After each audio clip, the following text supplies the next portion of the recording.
తాకట్లో ఉన్న బంగారాన్ని విడిపించి ఆ రోజున మార్కెట్ ధర కట్టి మిగిలిన డబ్బును మీకు అందిస్తుంది కొమ్మూరి గోల్డ్.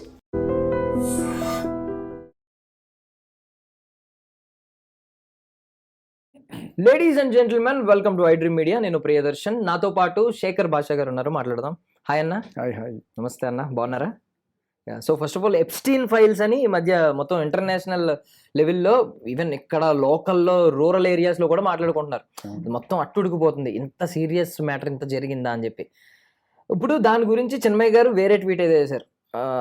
దాన్ని హిందూ రిలీజియన్కి కనెక్ట్ చేసి అది కొంచెం తేడాగానే ఉంది. దాని మీద ఫస్ట్ ఆఫ్ ఆల్ మీ స్పందన ఏంటి? అదేదో చిరపుంజిలోని చినికింతైనా తడుస్తుందని జుట్టు తారేడారి గోలెందుకురా గోదావరి గట్టిన ఉంటూ అన్నట్టు, అక్కడ ఏం జరిగినా కూడా ఇక్కడుండే వాళ్ళకే తప్పు అన్నట్టుగా, అది కూడా ఇంకా గట్టిగా మాట్లాడి ఇంకా మగాళ్ళదే తప్పు, ఏదో ఒక కోణం ఎత్తుక్కొని ఇక్కడ ఇది చేయడం తప్ప ఏం లేదనిపిస్తుంది. ఆవిడేమంటుంది, ఆ ఎప్స్టీన్ అనేవాడు అక్కడ పుట్టాడు కాబట్టి పర్లేదు, వాడిని ఏదో చేశారు. బట్ అదే ఇండియాలో పుట్టి వాడు ఇంత దరిద్రం చేసి ఉండి తర్వాత అయినా సరే వాడు రాముడు కృష్ణుడు అంటూ దేవుళ్ళ ఇది చేసుకుంటే అతను ఒక బాబాగా కొలిచి అతను ఇది చేసేవాళ్ళు అని చెప్పి, అంటే ఇక్కడ జనాల్ని ఇన్సల్ట్ చేశారు. దాంట్లో నువ్వు ఉన్నావు, నేను ఉన్నావు. ఎస్పెషల్లీ హిందువులు ఎమోషనల్ ఫూల్స్ వాళ్ళు. వాళ్ళకి ఏ రకమైన ఇది ఉండదు. వాడు ఎంత విధమైనా సరే ఫైనల్గా వాడిని జై శ్రీరామ్ అంటే వాడిని ఎత్తిని పెట్టేసుకుంటారు అనే కోణంలో ఆవిడ చెప్పడం అనేది ఇన్సల్ట్ ఎంటైర్ హిందూ ఫ్యాటర్నిటీ. అందుకనే ఆవిడ మీద కేసు పెట్టారు.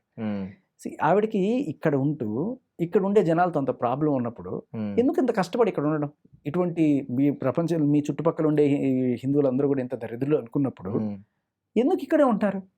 మీ మనుగడ కోసం, మీ డబ్బుల కోసం, మీరు పాటలు పాడుకోవడం కోసం, అది వినేవాళ్ళ కోసం వీళ్ళు కావాలి. తర్వాత ఏమో వాళ్ళే తిడుతుంటారు. సో ఆవిడ గతంలో ఇలాంటి వాటి గురించి, స్త్రీల గురించి, ఇప్పుడు స్త్రీలకు జరిగిన అన్యాయాల గురించి, ఈ రొమాన్స్ పేరుతో జరిగే అశ్లీలత గురించి, వీటి గురించి పోరాడినప్పుడు ఆవిడ గతంలో ఇలాంటి పాటలు ఎందుకు పాడారు అని ప్రశ్నించిన వాళ్ళు చాలా మంది ఉన్నారు. ఇప్పుడేమో ఎప్స్టీన్ లాంటి ఒక సీరియస్ సబ్జెక్ట్ని అనవసరంగా, అంటే దారిని పోయే గంపనే కాలికి తగిలించుకున్నారు ఏదో అంటూ ఉంటారు. ఇప్పుడు తప్పు వాడు చేశాడు, నీకు వాడిని తిట్టు, లేకపోతే ఆ గవర్నమెంట్ని తిట్టు. ఎక్కడ ఏం జరిగిందో కూడా దానికి ఏదో రకంగా, అంటే ఒక హైపోథెటిక్ సిచ్యువేషన్ అనమాట. అది కనుక ఇక్కడ జరుగుంటే అప్పుడు వీళ్ళందరూ అదవి. అది కనుక రేపు సపోజ్ న్యూజిలాండ్లో ఇంకోటి ఏదో జరుగుతుంది, అది కనుక ఇక్కడ మన హైదరాబాద్లో జరిగితే మన వాళ్ళందరూ అదవులు. ఏంది ఇది? అంటే నీకు వీళ్ళ మీద కోపం ఉంది, ప్రపంచంలో ఎక్కడ ఏం జరిగినా కూడా ఇక్కడ వీళ్ళని తిట్టడానికి ఏదో ఒక హైపోథెటిక్ సిచ్యువేషన్ ఎత్తుకొని వీళ్ళని తిట్టుతూ ఉంటారు అనమాట. నీ బతుకు తెరువుకి కావాల్సింది వీళ్ళే. నీ పాటలను ఆదరించి నేను ఈరోజు ఇక్కడ కూర్చోబెట్టి ఎగ్జాక్ట్ నీకు సినారియో చెప్తా. వీళ్ళైనా లేకపోతే అన్సూ ఇలాంటి వాళ్ళు, వీళ్ళు ఎవరైతే సినిమాల్లోనూ లేకపోతే ఇన్స్టాగ్రాముల్లో గ్లామర్ ఆరబోతులతోటి ఫాలోవర్స్ని సంపాదించుకొని షాపింగ్ మాల్స్ ఓపెనింగ్ చేసుకుంటున్నారు, వాళ్ళకంటూ ఒక బిజినెస్ మోడల్, డబ్బులు వస్తున్నాయి దానివల్ల.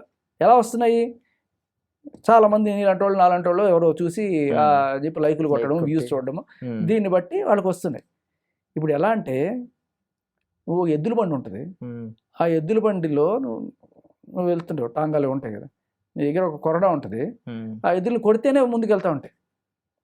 అంటే మనం అందరం ఆవిడ్ని మోసే ఎద్దులం అనమాట. వీళ్ళిద్దరిని, ఇలాంటి వాళ్ళు ఎవరైతే ఇన్స్టాగ్రామ్ ఇన్ఫ్లుయెన్సర్స్ వీళ్ళందరూ సంపాదించుకుంటున్నారో జనాల మీద, వీళ్ళందరూ మనం మోస్తూ ఉంటాం. వీళ్ళు పైకి ఎక్కి పట్ మమ్మల్ని కొడుతుంటారు. అంతేనా? అలాగే ఉంది. అంటే వాళ్ళని మోయడానికి, వాళ్ళని తీసుకెళ్ళడానికి మనం కావాలి, మళ్ళీ వాళ్ళకి ఎంటర్టైన్మెంట్ కోసం లేకపోతే నాలుగు పీకడానికి మన మీద. అంటే వాళ్ళకి ఏ రకమైన అధికారం ఇచ్చాం మనం? వాళ్ళు ఎవరు ఎన్నుకోలేదు, ఒక రాజకీయ పార్టీకి ఎన్నుకోలేదు, ఏ పర్టికులర్ సంఘానికి అధ్యక్షులుగా ఎన్నుకోలేదు. వాళ్ళకి మనం ఇచ్చిన పాపులారిటీని యూజ్ చేసుకొని, అంటే ఇంతమంది ఫాలో అవుతున్నారు కదా ఈ ట్విట్టర్లు లేకపోతే వాటిలో పెట్టి అదే కొరడా అనమాట. మనం ఎద్దులో వాళ్ళు కొడతా ఉంటారు పచక్ అని చెప్పి, అట్లీస్ట్ అలా కొట్టించుకుంటూ అని ముసుకుపోతుంటారు అనమాట. నాకు అక్కర్లేదు నువ్వు పో అని చెప్పి వదిలేము, మనం ఇంకా మోస్తూ ఉంటాం. అంటే ఇప్పుడు అట్లీస్ట్ ఎప్స్టీన్ ఒక అబ్బాయి, మగవాళ్ళు అంటేనే ఇలాంటి వాళ్ళు, మగజాతే ఇలాంటిదని చెప్పినా సెన్స్ ఉండేదేమో కదా. ఇది మరి ఇంతలా కాకుండా ఆవిడకి అంటే మానవత్వం ఉన్న వాళ్ళు ఎవరన్నా సరే మగ ఆడపక్కన పెట్టేసి అక్కడ చిన్న పిల్లల్ని పిల్లలు. కూడా వాళ్ళు వేధించడం, వాళ్ళని అంటే చంపేశారు, నరమాంసం భక్షించారు అంటున్నారు, ఆ బ్లడ్ని తీసి తాగడాలు, ఇట్లాంటి దరిద్ర పనులను చేశారంట. అంటే వింటుంటేనే జుగుప్సాకరంగా ఉంది. అటువంటి వాళ్ళ మీద స్పందించడం మానేసి అది ఇక్కడ జరుగుంటే ఈ హిందువులందరూ ఏదోళ్ళంటే దట్ షోస్ యువర్ యాటిట్యూడ్ అంతే తప్ప నిజానికి అక్కడ జరిగిన చాలా పెద్ద దారుణం అది. చిన్న చిన్న పిల్లల్ని, మైనర్స్ని, పెద్దవాళ్ళని కూడా చాలామందిని ఒక ఐలాండ్కి తీసుకెళ్ళిపోయి అక్కడ వాడు పెద్ద వేశ్యాగృహం నడిపాడు. ఆ వేశ్యాగృహంతో పాటు వాళ్ళ పైశాచిక ఆనందాలు తీర్చుకోవడం కోసం ఇంకా రకరకాలవన్నీ కూడా ప్రవేశపెట్టాడు. అటువంటి దరిద్రం, నువ్వు నిజంగా చెప్పాలంటే అటువంటి దరిద్రం ఇండియాలో కూడా ఉన్నాయి. వాళ్ళని మనం ఏం చేస్తున్నాము అది కదా మనం క్వశ్చన్ చేయాల్సింది. ఇప్పుడు కొంతమంది ఉన్నారు రీసెంట్గా ఒక పెద్ద హీరో మీద కేసు పెట్టిన మహిళ, ఆవిడ డ్రగ్స్ కేసులో పట్టుబడి 45 రోజులు చెంచలు కూడా జైల్లో ఉండొచ్చి బయటకు వచ్చి తర్వాత ఆవిడని పట్టుబడాల్సిన స్టేజ్లో ఎఫ్ఐఆర్ ఛార్జ్ షీట్ కాకుండా కూడా ఇంకా ఆగుంది. ఏది ఇంకో డ్రగ్స్ కేసు ఛార్జ్ షీట్ కాకుండా అలా ఆగిపోయింది. 2 ఏళ్ళు అవుతుంది.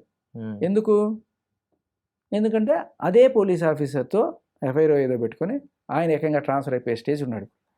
ఇలా ఎంతోమంది వీడియోస్ నువ్వు చూసావు, 800 మంది అమ్మాయిల రికార్డింగ్లు, ఇలాంటివన్నీ కూడా బయట పెడితే అలాగే దాంట్లో పొలిటీషియన్స్, పోలీస్ ఆఫీసర్స్ వీళ్ళందరూ ఉన్నారు. Same modus ఆపరండి. వాళ్ళని ఇవన్నీ పెట్టుకొని బెదిరించి పబ్బం గడుపుకుంటున్న వాళ్ళు చాలామంది ఉన్నారు ఇక్కడ, బ్లాక్మెయిలర్స్. వీళ్ళందరూ ఏంటంటే దాన్ని ఏమంటారు, ఒక లడ్డుకుంటే ఇంకో లడ్డు ఫ్రీ అన్నట్టుగా పింపు పనులు చేస్తూ ఉంటారు. అంటే ఏంటి, వేసే గృహాలు నడుపుతూ ఉంటారు. సరే పెద్ద పెద్ద వాళ్ళు వస్తూ ఉంటారు. వచ్చినప్పుడు వాళ్ళకి తెలియకుండా కెమెరాలు పెట్టి వీడియోలు తీస్తూ ఉంటారు. తీసి వాళ్ళని బెదిరించి బ్లాక్మెయిల్ చేసి పెద్ద పెద్ద పనులు చేయించుకుంటారు. డీజీపీ కూడా ఉన్నాడు కదా రీసెంట్గా, ఇలాంటి ఒక పింపేసిన వాళ్ళు చిక్కుపోయి. పొలిటీషియన్స్ ఉన్నారు, వీళ్ళందరూ బయటికి రాలి. వీళ్ళు ఏం చేస్తారు, బ్లాక్మెయిల్ చేయడం మొదలెడతారు డబ్బుల కోసం. సరే కొన్నాళ్ళు డబ్బుల కోసమో, లేకపోతే ఏదైనా ఒక పనిగా ఒక కాంట్రాక్ట్ కావాలనో, లేకపోతే ఎక్కడైనా సరే వాడిని అరెస్ట్ చేయి, వీడిని కొట్టు, ఏదో ఒకటి చేయించుకోవడానికి ట్రై చేస్తుంటారు. కానీ చూస్తారు ఒకరోజు ఏం చేస్తారు, లేపండి రా అని అంటారు. అదే జరిగింది ఈయన కూడా.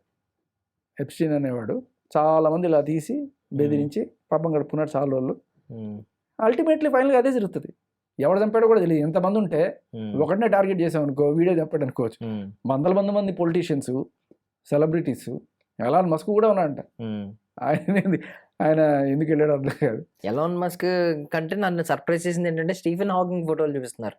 స్టీఫెన్ హాకింగ్ గురించి చాలా గొప్పగా చెప్పుకున్నాం మనం. అంటే ఇప్పుడు నిజాలు మనకే తెలియదు, ఏదో ఫోటో చూసి జడ్జ్ చేయలేం. బట్ ఈ కొంచెం సర్ప్రైజ్ చేసింది, స్టీఫెన్ హాకింగ్ లాంటి వ్యక్తి ఉండడం ఏంటి అక్కడ అని చెప్పి. ఈవెన్ బిల్ గేట్స్ ఫొటోస్ చూపించడం కానీ, వెళ్ళిన వాళ్ళందరూ చేశారని కూడా మనం చెప్పుకోవాలి. ఎందుకంటే వీళ్ళు ఏంటంటే త్రో పార్టీస్, ఐలాండ్ పార్టీలు, హడావిడి అని చెప్పి హెలికాప్టర్లో తీసుకురావడం, ఈ హడావిడులు ఉంటాయి. దలైలామా పేరు 200 సార్లు ఎన్నిసార్లు వచ్చింది, 200 కంటే ఎక్కువ సార్లు వచ్చింది, ఆ ఫైల్స్లో ఉంది, ఆ మెయిల్స్లో అని చెప్పి అంటున్నారు. ఆయన పక్కన జును పెట్టాడు అనమాట, దలైలామా జును.